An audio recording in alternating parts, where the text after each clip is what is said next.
Whole30 is one of the most popular diets in the health and nutrition world. It can seem a little bit scary and even impossible, but I can tell you from experience, it's really not that bad.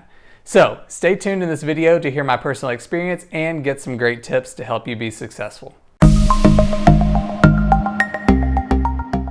Hey everyone, I'm Tate. Back in 2017, I did my very first round of Whole30. Since then, I've now completed it 3 times, and I've helped guide numerous friends on their journey in Whole30 as well. If you stay until the end of this video, I will give you 5 expert tips on how to have an easy and successful Whole30. Before we get started, go ahead and hit the subscribe button and click on that little bell icon so that way you never miss new content just like this.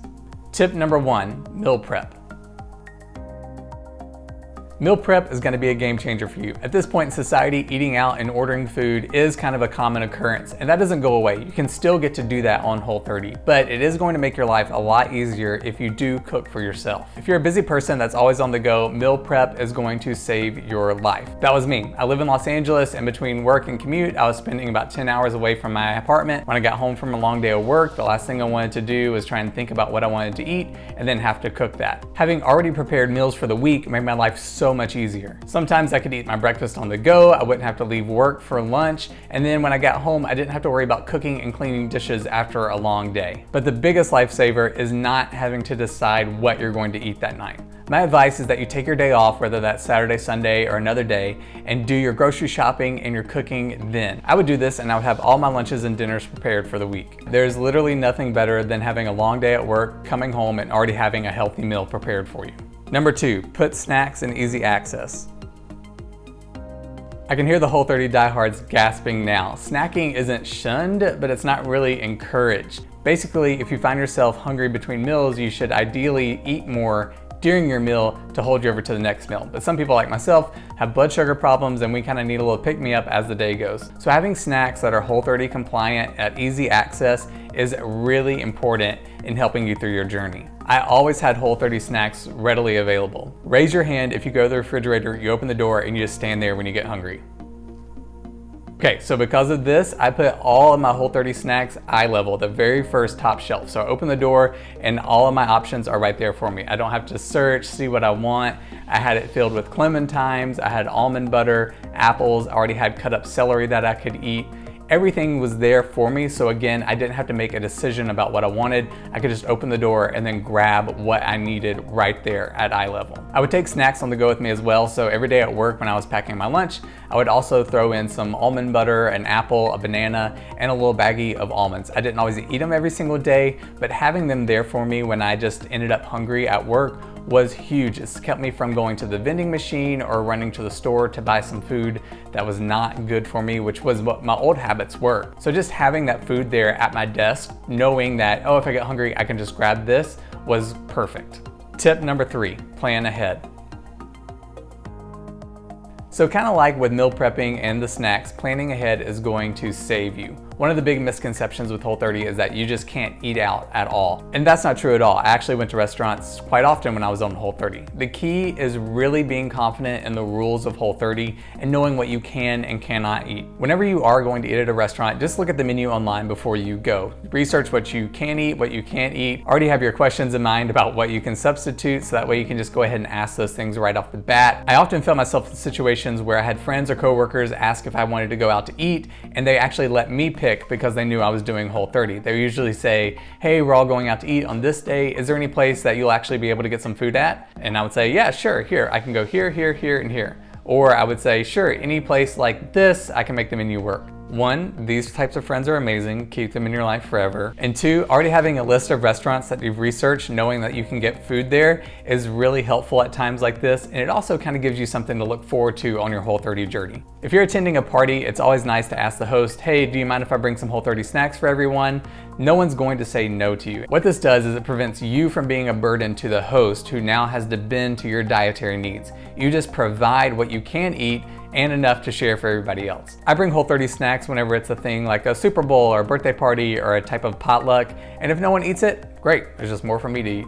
Another tip that falls underneath the planning ahead is having emergency food on you. There are a few protein bars out there that are Whole30 compliant. Those are RX bars, Laura bars, and Epic bars. I'm sure there's some more out there. It's just important for you to look at the ingredients. And even some of these, you always want to check the ingredient list, make sure they haven't added an ingredient in there that is not compliant to Whole30. Sometimes these bars can be a little bit expensive, so every time I'm at the grocery store, I do just take a stroll down the aisle with the protein bars and see if they're on sale. Sometimes they're on really great deals and I rack up on those, and then I just have them on standby in my pantry. And then when I'm going somewhere, I can have that in my bag, because you never know when you're gonna get stuck in a meeting that runs too long, or you have to skip lunch, or you're stuck in traffic somewhere. If I have that bar on me, it just makes everything easier. I can eat that, ties me over to where I can get my actual food. Tip number 4, where to get meals on the go.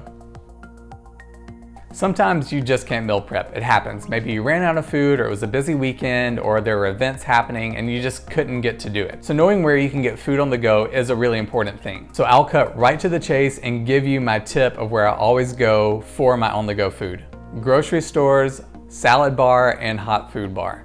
This is ideal because grocery stores are everywhere, and if you live in a city that has lots of health conscious grocery stores, you're going to find those salad bars a lot easier.